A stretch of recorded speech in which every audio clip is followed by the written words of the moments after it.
What's up, everybody? This is Mr. Nino Barksdale, the creator of Diecast City, and also the creator of the YouTube channel Toying Around Studios. And this is the first of many of my commentaries that I'm going to be releasing. Just pretty much rewatching my series Diecast City and starting off with Chapter 1. But before we start that, let me give a huge thank you and a shout out to all you guys who's been down with the channel since day one. I started this back during COVID, so like back in 2020. Even before that, the series started in about 2021, but the channel's been here since 2013. So it's been a huge journey. Did some trials and some errors, and then I finally got into doing stop motion animation, which I've always been a huge fan of. So this is me rewatching my first really big series that I dropped and kind of just reflecting and maybe giving you guys a little insight of my creative process and just let you fill out the lore a little bit, explain a couple things, and just kind of watch it and get my my honest opinion on how I feel about it. And another thing is,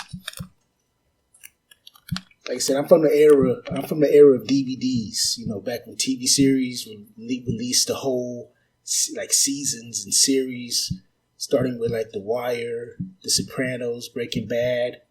And then one thing I always loved was listen to the commentary from the creators and different cast members, and like this, seeing where they were and like how they came up with these different ideas, and so I thought it would be kind of fun to do that and share with you guys. So hopefully this will be the first of many, but let me go and start off the chapter.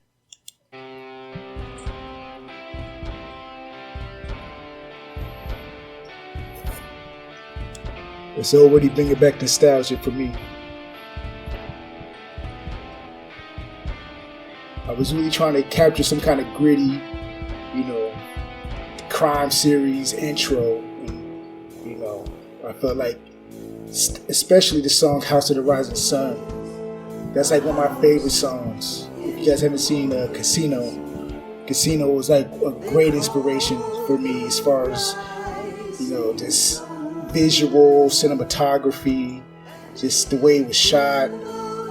A lot of things I tried to sample, maybe not so much in the first episode, but throughout the series I borrowed a lot from Scorsese, Tarantino. Hey, yo, you ever watch that show 90 Day Fiancé? My kid sister was on that show. That broad Angela. I'll let you give her a pound up the wazoo. So the first guy we're about to meet is Vic Gallo, Capo the Tarantino's, one of the Capos. You started doing this Pilates classes. So as you can tell already, I pretty much used a lot of WWE characters, and I actually was lucky to get a hold of the Reservoir Dog characters, Mr. White, Mr. Blonde, Mr. Pink, and Mr. Brown? Yeah, Mr. Brown. But in this scene, JoJo's calling all his top capos in. They're doing good business-wise, but they're looking to take over. They want to take over the whole city. So in this particular scene, they're talking about getting into the drug business, which if you watch a lot of mob shows or movies, drugs is always a no-go zone for the mob. Whoa, am I hearing this right? Before you say anything, remember, the downfall has been the usage of drugs, not the distribution. All these fucking junkies claiming to be friends of ours, turning state government witnesses. No more. Tell your crews that if we... So that's the boss. That's Jojo Tarantino. Giuseppe Tarantino. Jojo. Very, very Soprano. Like I use Paul Heyman, WWE figure. He looks a lot like Tony Soprano to me. At least that's my opinion. So I felt like he can make a great crime boss. rewards you got there. Now for other business.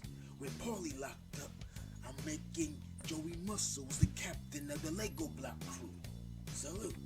Salute. I feel I deserve some. I've been carrying that Lego. And then if you look at the background, there's a lot of like props, all the little set pieces I made them myself. You know, in the early days, I was using a lot of cardboard, still do, but I got a little bit better at using them. I got a couple printouts. You know, went to Hobby Lobby, went to Michael's. Find like little decoration stuff I could like post on the walls, like the pictures, you know, try to make it look like a social club, you know.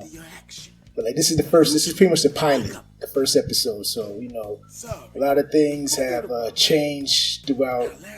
I think currently we're at chapter 14, but this is chapter 1.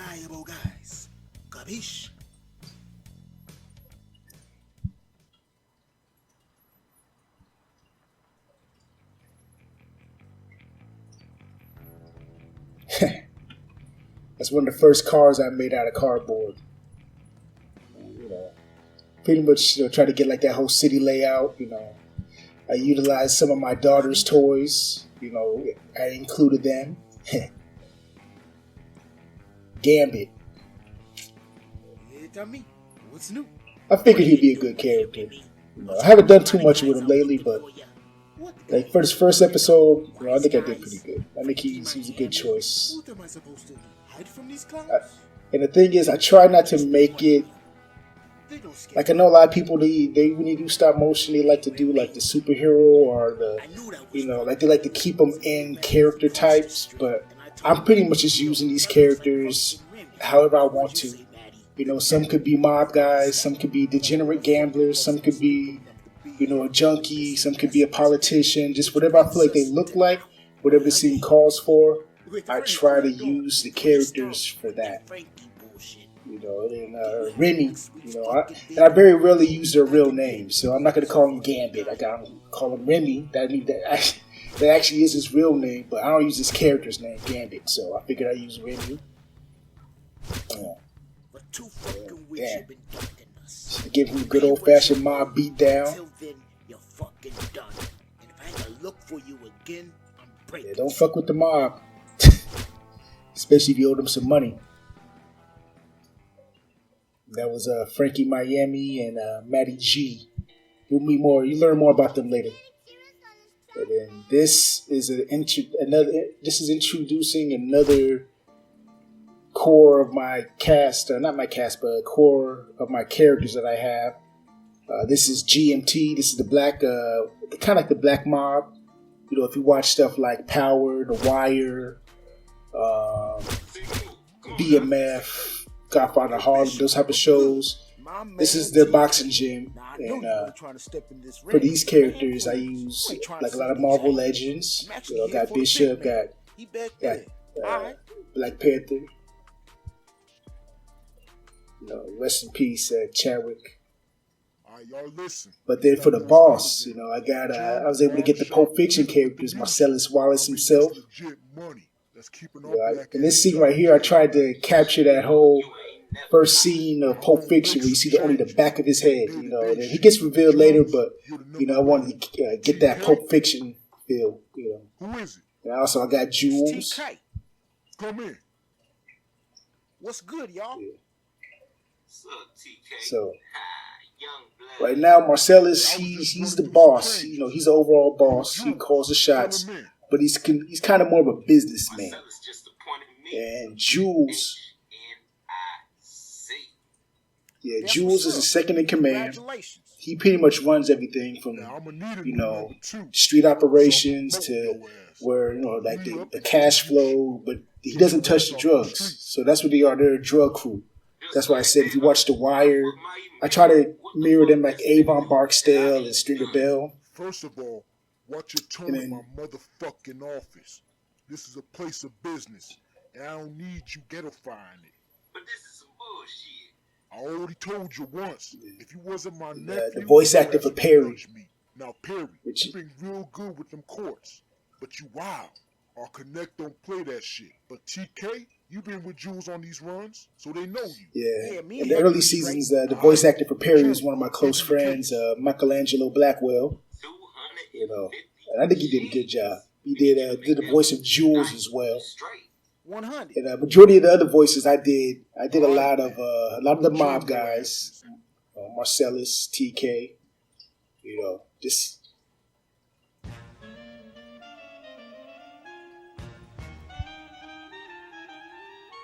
Hey yo, Maddie, Frankie, come here. Yeah, here we go again. You know, so back to Vic Gallo, the capo. This is the core of his crew. You know, he has his best friend Frankie Miami. You know, he called Frankie Miami because you know he got sent to Miami. He did some dirt back in like the 80s or whatever, the 90s, and then he had to lay low in Florida, and pretty much before the series started. And now he's back. And I think like the first scene, JoJo, you know, when he wants them to get back into the drug business, he wants Vic Gallo's crew to take lead of that.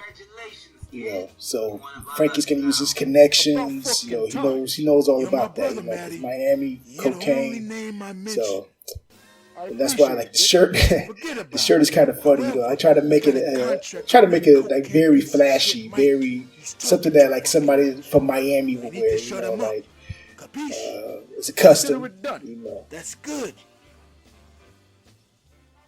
And then Matty G, you know, you heard he just got his got some work. He got to issue some work. You know, there's a hit that he has to put out, and you know they're gonna open up the books and make him a made guy. So, Matty G's going to be the focal point at the, you know. Nigga, what the fuck is this? What you mean? This is Perry's crew. His little, you know, this is Drug Corner. He runs the courts, which is very profitable for the Marcellus Wallace organization, which they go by GMT, the Get Money Team. So, but yeah, you know, you got Scooty, you got Scooty and Tank. Yeah, maybe you might finally get some cheeks. My first club scene.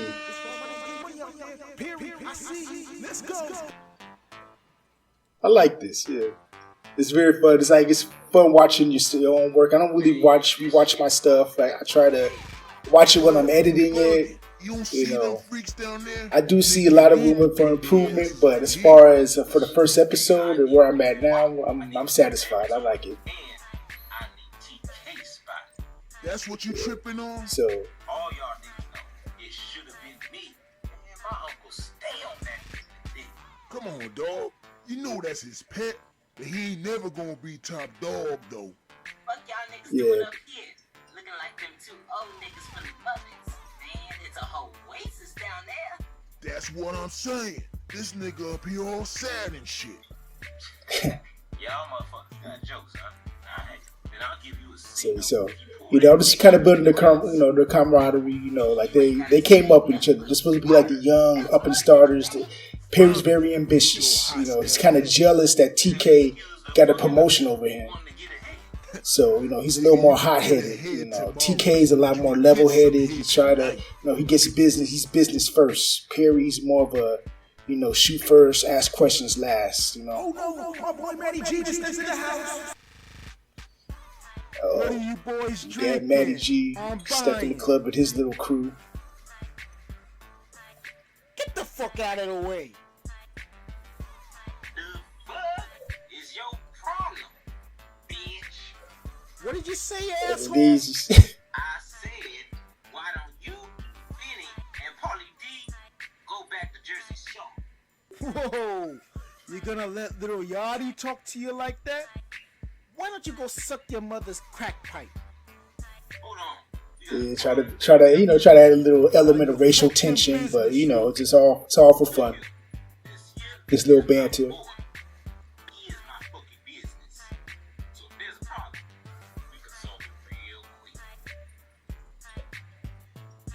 So it's like the first standoff, you know. Just showing, you know, like how the characters, they all exist in the same universe. This is all the same.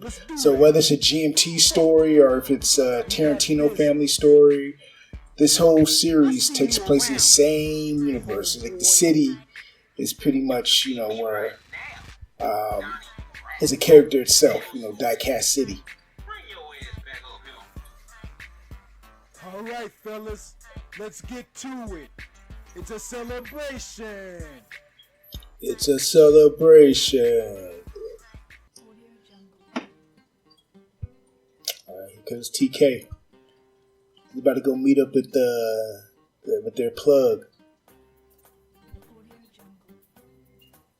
And this is the Diablo Cartel. But Hector, que pasa? I see you got promoted. Something like that. That's good. So like I like you. TK, he could be trusted to do something like this.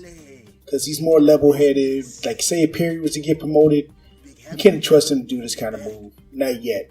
He'll say something, he'll get easily offended by something. TK, he's about that business. What I would give to see those fake gangster wannabe Moulignans. Fuck them. Yeah, so you said this is your cousin's place? You ask a lot of questions. What are you talking about? I'm only kidding. I'm grab some baked ziti out of the fridge. Holy shit, your cousin sure knows how to party. You mind if I take a bump? Do you believe That's this a guy foreshadowing. just got out the You should joint leave that and he's alone. already fucking Leave that offended. sugar booger alone. Whatever, hurry it up. I gotta go see Diane. What do I care? Go ahead and knock yourself out. That's going to be his downfall. It's gonna be the last fucking bump you ever take. Love that. Love how that scene came out. You right over there, Richie? Very reminiscent to The Sopranos when Christopher Moltisanti carried out his first hit. I wanted to make it like that. I felt like a lot of people would appreciate it, especially if you like The Sopranos and other mob shows like that. You'll appreciate that. And we kind of fast forward a little bit. This isn't like the next day. It's like maybe a week or two. Matty G's finally becoming a made man, and this is his making ceremony. You get the other capos there. This thing of ours comes first. Really like this scene. God forbid if your mother, your wife, your sister, your daughter is ill, this thing of ours is first. Capisci? That's the thing that was always crazy to me. It's like the family is first, above anything. Congratulations, fellas. Like they could be sick, your mother, your wife, it doesn't matter. The boss needs you. You gotta come. You gotta stop what you're doing. You gotta come. Let the blood spill on the card. Pick up the card. Yeah, just doing research. This is how like a lot of making ceremonies are. Usually it's like they pick a finger, they let it burn in their hands, they rub it together, and then they recite the Oath of Morta. They pledge their loyalty to their family, vow that they'll never snitch, that they'll give their life to this thing of ours. And that right there, that means live by the gun, or live by the sword, die by the sword. So yeah, that's it. That's the first episode. Thank y'all for watching, and stay tuned for episode 2, chapter 2, coming up very soon. Peace.